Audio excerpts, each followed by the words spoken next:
ભગવદ્ ગીતા અધ્યાય 8 અક્ષર બ્રહ્મયોગ અથવા ભગવત પ્રાપ્તિ.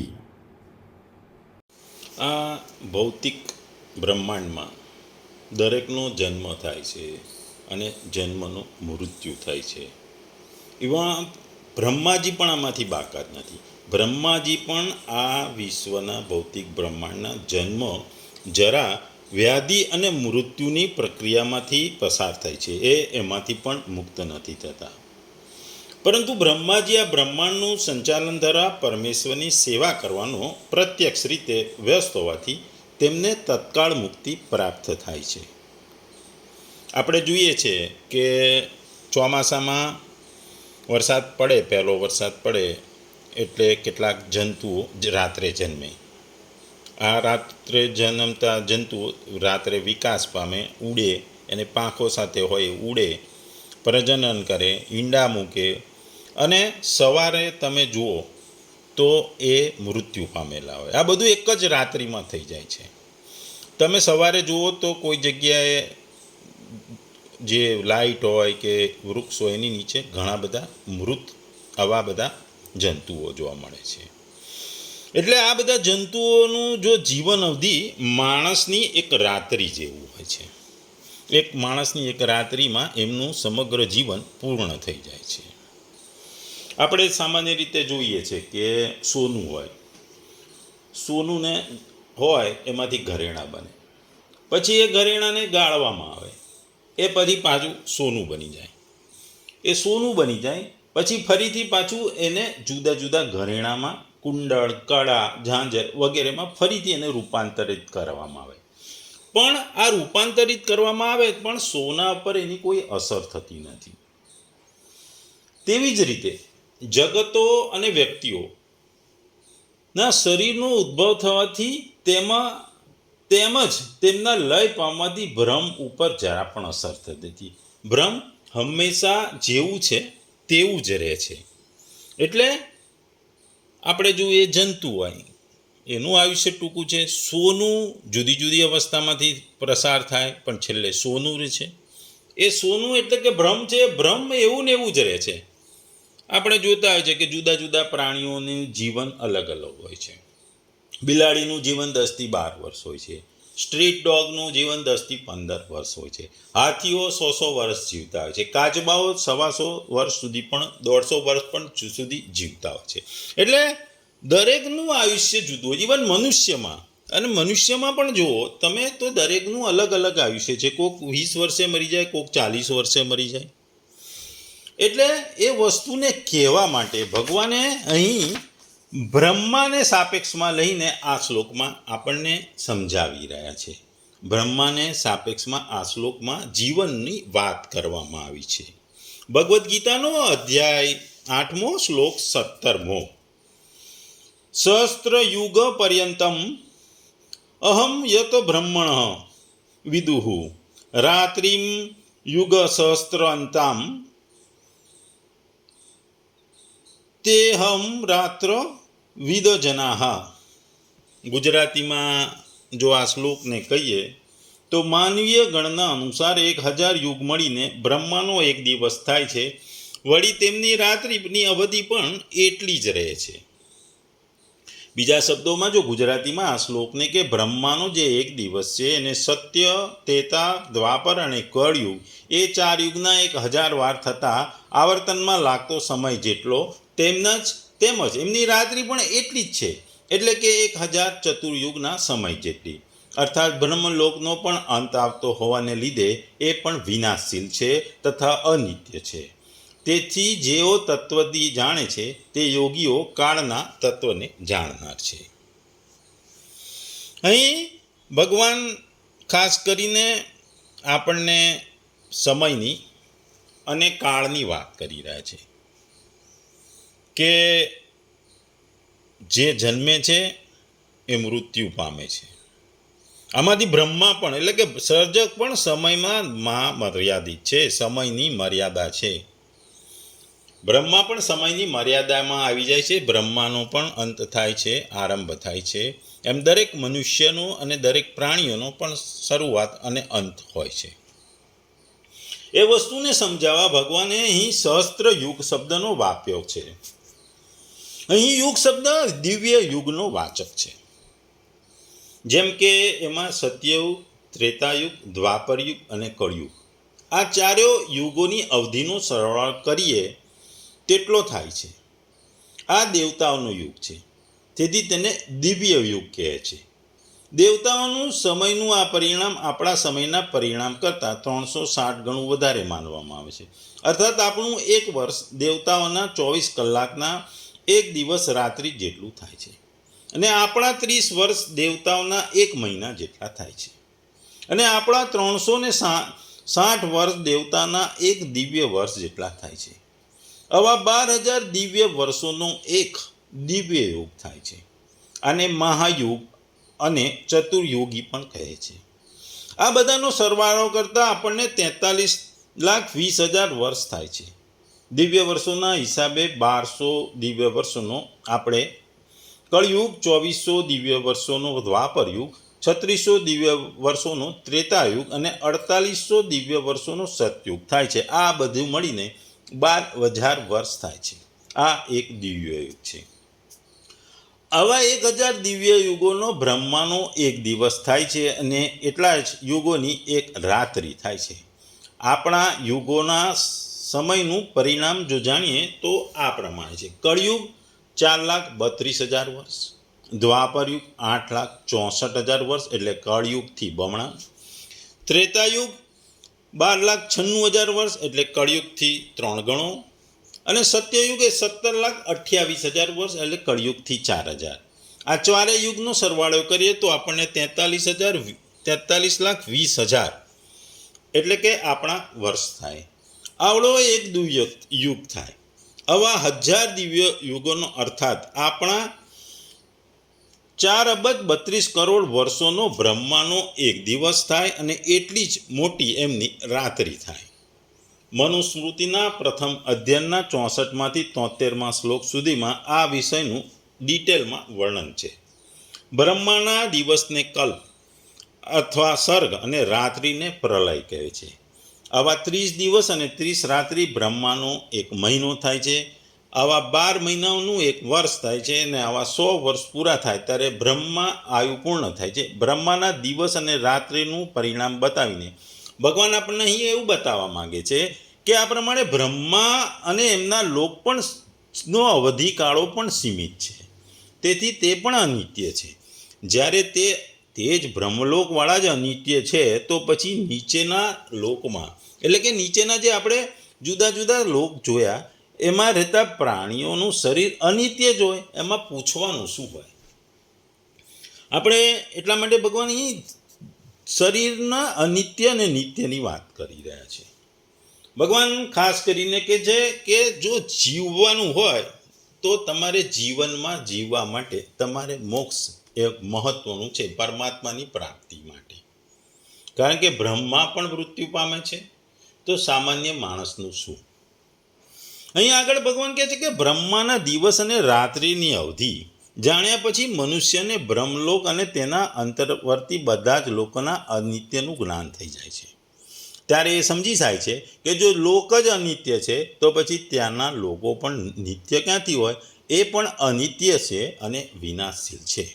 જે વસ્તુ અનિત્ય છે અને વિનાશશીલ હોય છે તે સ્થાયી સુખ આપી શકે નહીં.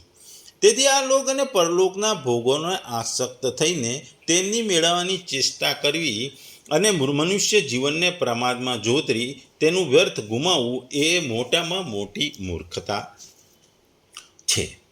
મનુષ્યની જીવની અવધિ ખૂબ જ ટૂંકી છે, તેથી ભગવાનનું પ્રેમપૂર્વક નિરંતર ચિંતન કરી જલ્દીમાં જલ્દી તેમને પ્રાપ્ત કરી લેવા એ જ આપણી બુદ્ધિમત્તા છે. એમાં જ મનુષ્યની જિંદગીની એક મોટામાં મોટી સફળતા છે. ટૂંકમાં ભગવાન આપણને બ્રહ્માના દિવસ અને રાત્રિનું પરિમાણ બતાવી અને તે દિવસ અને રાત્રિના આરંભમાં થતા બધા જ ભૂતોની ઉત્પત્તિ અને પ્રલયની વાતો કરવા માંગે છે. બ્રહ્માંડમાં દરેક જીવો છે, દરેક જીવો જીવે છે, મૃત્યુ પામે છે, અને આ મૃત્યુ દરેકનું નક્કી છે. એટલે ભગવાન કહે છે કે દરેકનું આયુષ્ય નક્કી છે, દરેકનું જીવન પણ નક્કી છે.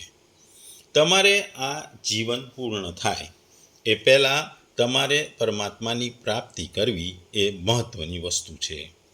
પરમાત્માની પ્રાપ્તિ એટલે કે મોક્ષની પ્રાપ્તિ એટલે કે ભગવત પ્રાપ્તિ એ આપણા જીવનનું મોટામાં મોટું ધ્યેય હોવું જોઈએ એવું ભગવાનનું કહેવું છે.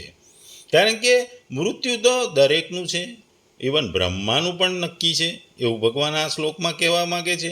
અને બ્રહ્મા ભલે એમનું આયુષ્ય માણસની સાપેક્ષમાં વધારે હોય પણ એમનું પણ આયુષ્ય પૂરું થતું હોય છે, કારણ કે એ પણ અનિત્ય છે અને વિનાશી છે. અહીં ભગવાન દિવસ એટલે બ્રહ્માંડનું વ્યક્ત થવું એવું કહેવા માંગે છે, અને બહાર આવવું તે છે. અને દિવસ એટલે કે બ્રહ્માંડનું વ્યક્ત થવું અથવા બહાર આવવું. રાત્રિ એટલે તેનું અંદર સમાઈ જવું અથવા પ્રલયનો જગતનો મર્યાદિત છે અને સમયથી બચે છે, તેથી તેઓ પાછા ફરે છે. સહસ્ત્ર યુગોનો હોવા છતાં બ્રહ્માનો લોક અથવા સત્યલોક પણ આસત છે એવું ભગવાન કહે છે. ભગવાન કહે છે કે 4 મહાયુગ સહસ્ત્રવાર પસાર થાય ત્યારે બ્રહ્માનો એક દિવસ થાય છે ને તેટલો જ સમય રાત્રિનો છે. એટલે ખરેખર બ્રહ્મા પણ મૃત્યુ પામે છે. આ વિશ્વના પ્રલય વખતે વિશ્વ અવ્યક્તમાં અથવા મૂળ પ્રકૃતિમાં વિલીન થાય છે. જેમ બીજમાં વૃક્ષ ગુપ્ત સ્વરૂપે રહેલું છે, તેમ આખું જગત પ્રલય દરમિયાન મૂળ પ્રકૃતિના બીજ રૂપે ગુપ્ત રહે છે. આ બ્રહ્માની રાત્રિ છે. મહાકલ્પની શરૂઆતમાં ફરી એકવાર વિશ્વ ઉદ્ભવે છે. તે સમયે બ્રહ્માનું પ્રભાત અથવા બ્રહ્માનો દિવસ ઉગે છે. બ્રહ્માના દિવસ રાતની આ સનાતન તાલબદ્ધતા ઉત્ક્રાંતિ ને અંતરક્રાંતિ બ્રહ્માંડમાં હંમેશા ચાલુ જ રહે છે, એટલે પ્રલય થતા જ રહે છે. પ્રલયમાં પણ ભગવાન આપણને આગળ કહે છે કે પ્રલય બી નાના મોટા નથી હોતા. ઘણામાં નાના પ્રલય થતા હોય છે, ઘણા મોટા થતા હોય છે.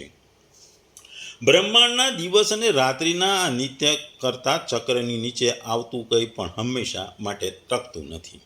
તેને જ કારણે ઉપનિષદોના દ્રષ્ટાઓ, પ્રાચીન ઋષિમુનિઓ વિશ્વના દિન રાતથી પર અને જીવનનું પરમ ધ્યેય તેમજ માનવનું ઉચ્ચતમ સાધ્ય એવા અક્ષય આત્મા અવિનાશી પુરુષમાં અને સર્વાતીત બ્રહ્મમાં રહે છે. જેમ શેકેલા બીજમાંથી અંકુર ભાગ્યે જ ફૂટે છે, તેમ જેમણે અવિનાશી નિર્વિકલ્પ અક્ષર બ્રહ્મની પ્રાપ્તિ કરી દે છે તેઓ શોક, દર્દ અને દુઃખની આ દુનિયામાં ફરી પાછા આવતા નથી. તેઓ નથી દિવસ જાણતા, નથી રાત્રિને જાણતા. તેઓ અસ્તિત્વ સાથે એકરૂપ થઈ જાય છે. અસ્તિત્વ એટલે કે જે ભગવત પ્રાપ્તિ એટલે કે મોક્ષની પ્રાપ્તિ. સામાન્ય રીતે વ્યક્ત અને અવ્યક્ત બંને બ્રહ્મમાં રહે છે. બ્રહ્મ વ્યક્ત અને અવ્યક્તિ પર છે. જ્યારે વિશ્વ અને શરીર નષ્ટ થાય છે ત્યારે બ્રહ્મ નષ્ટ થતું નથી. મોજા ઉછળે છે અને સમી જાય છે, પરંતુ સમુદ્ર પર તેની કોઈ અસર થતી નથી.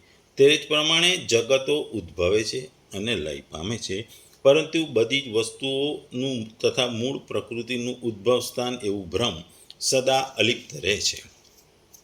ટૂંકમાં પરમાત્મા ભગવત પ્રાપ્તિ એ મહત્ત્વની છે. જે પરમેશ્વર છે, જે બ્રહ્મ છે, જે ભગવત પ્રાપ્તિ આપણે માટે પ્રયત્ન કરે છે એ નષ્ટ નથી થતા, કારણ કે એ તો એવાના એવા જ રહે છે. એ બ્રહ્માંડના કેટલાય યુગો બદલાઈ જાય, બ્રહ્માંડના કેટલાય સમયો વીતી જાય, પણ એ એવાના એવા જ રહે છે. એના માટે આપણે જેમ જોયું કે સમુદ્ર સ્થિર હોય છે, શાંત હોય છે, પછી ઘણી વખત એમાં ભરતી આવે, પછી થોડા દિવસ પછી ફરી ઓટ આવે. ભરતીને ઓટ આવે છતાં સમુદ્ર રહે છે. સમુદ્રનું રૂપ બીજા કોઈ વસ્તુમાં રૂપાંતરિત થતું નથી. એવી રીતે બ્રહ્મ છે, જે ભગવત પ્રાપ્તિ, જે પરમેશ્વર છે, જે ઈશ્વર છે, એ જ રહે છે. એમનામાં કોઈ પણ જાતનો ફેરફાર કે એવું થતું નથી. ટૂંકમાં આ શ્લોકમાં ભગવાન કહે છે કે 4 યુગો, કળયુગ, દ્વાપરયુગ, ત્રેતાયુગ અને સતયુગ, એ 4 યુગ છે. આ 4 યુગોનો એક ચતુર્યુગ છે. એવા 1000 ચતુર્યુગ વીતતા બ્રહ્માજીનો એક દિવસ થાય છે અને 1000 ચતુર્યુગ વીતતા બ્રહ્માજીની એક રાત થાય છે. દિવસ રાતની જો આ ગણતરીને અનુસાર આપણે જોઈએ તો 100 વર્ષનું બ્રહ્માજીનું આયુષ્ય હોય છે.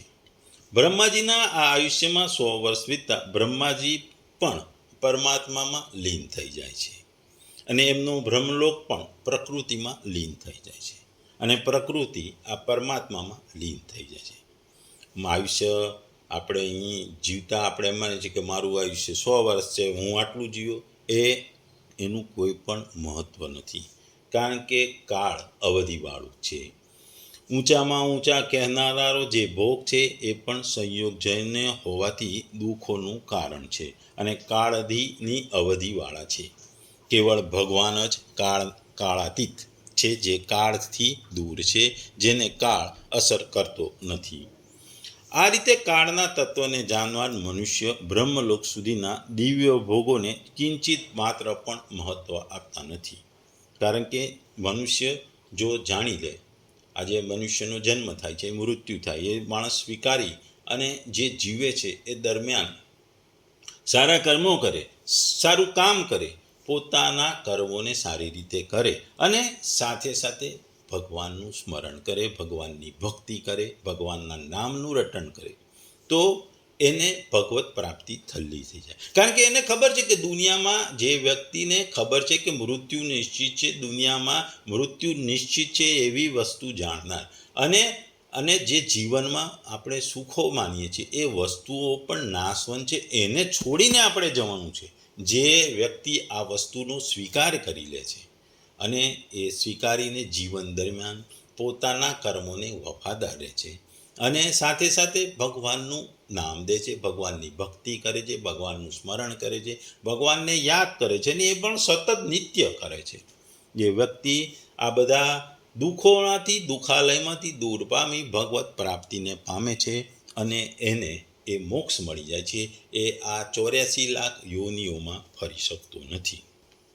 આપણે સામાન્ય રીતે જોઈએ છે કે અત્યંત સૂક્ષ્મ કાળ છે પરમાણુ. 2 પરમાણુનો એક અણુ અને 3 અણુઓનું એક ત્રસેણું થાય છે. ઝરૂખામાંથી આવેલા સૂર્યના કિરણો ત્રસેણું ઉડતા દેખાય છે. એવા 3 અણુઓને પાર કરવામાં સૂર્ય કેટલો સમય લે છે એને આપણે ત્રુટિ કહીએ છીએ. 100 ત્રુટિઓનો એક વેદ, 3 વેદનો એક લવ, 3 લવનો એક નિમેષ અને 3 નિમેષની એક ક્ષણ થાય છે. 5 ક્ષણોની એક કાષ્ટા, 15 કાષ્ટાનો એક લઘુ, 15 લઘુની એક નાડિકા, 6 નાડિકાઓનો એક પ્રહર અને 8 પ્રહરની એક દિવસ રાત થાય છે. 15 દિવસ રાત્રિનો એક પક્ષ, 2 પક્ષનો એક માસ, 6 માસનું એક અયન અને 2 અયનોનું એક વર્ષ થાય છે. આ રીતે મનુષ્યના એક વર્ષની બરાબર દેવતાઓના એક દિવસ રાત થાય છે. અર્થાત મનુષ્યના 6 મહિનાનું ઉત્તરાયણ દેવતાઓને દિવસ છે અને 6 મહિનાનું દક્ષિણાયણ દેવતાઓની રાત છે. આ રીતે દેવતાઓનું સમયનું પરિમાણ મનુષ્યના સમયના પરિમાણથી 360 ગણું અધિક માનવામાં આવે છે. એ હિસાબે મનુષ્યનું એક વર્ષ દેવતાઓના એક દિવસ રાત, મનુષ્યના 30 વર્ષ દેવતાના એક મહિનો થાય છે. મનુષ્ય અને દેવતાઓના સમયનું પરિમાણ તો સૂર્યને લીધે નક્કી થાય છે, પરંતુ બ્રહ્માજીના દિવસ રાતનું પરિમાણ દેવતાઓના દિવ્ય યુગોથી થાય છે. અને દેવતાઓના 1000 દિવ્ય યુગો મનુષ્યના 4 અબજ 32 કરોડ વર્ષનો બ્રહ્માજીનો એક દિવસ થાય છે. એટલા જ દિવ્ય યુગની એક રાત થાય છે. બ્રહ્માજીના એ જ દિવસને કલ્પ કે સર્ગ કહે છે અને રાત્રિને પ્રલય કહે છે. ટૂંકમાં સમય અને કાળ એ નક્કી છે. દરેક વ્યક્તિ કે કોઈ પણ યુગમાં, કોઈ પણ લોકમાં હોય, જે આગલા શ્લોકોમાં આપણે જુદા જુદા લોકની વાત કરી, એ દરેક વ્યક્તિ, ઇવન જે બ્રહ્મલોક સૌથી ઉપરનું લોક છે, એ પણ અનિત્ય છે અને વિનાશિત છે. દરેક વ્યક્તિએ આ વસ્તુને મનમાં સ્વીકારી લેવી જોઈએ કે કોઈ કાયમી રહેતો નથી. ભગવાન આ બ્રહ્માના દિવસોની વાત કરીને અર્જુનને પણ અહીં સમજાવી રહ્યા છે. અર્જુનને પણ આડકતરી રીતે કહે છે કે તું પણ વિનાશશીલ છું અને અનિત્ય છે. તારું પણ મૃત્યુ નિશ્ચિત છે. માટે તું તારા કર્મો કર. તું અહીં મહાભારતના યુદ્ધમાં કુરુક્ષેત્રના મેદાનમાં જ્યારે તું આવ્યો છે ત્યારે તું આ જાણી લે કે બ્રહ્માજી જે દુનિયાના સ્થાપક છે, જે જગતના કર્તા છે, એનું પણ મૃત્યુ છે. એ પણ વિનાશશીલ છે, અનિત્ય છે. તો તારું શું ગજું? માટે હે અર્જુન, તું બીજી બધી ચિંતાઓ છોડી દે.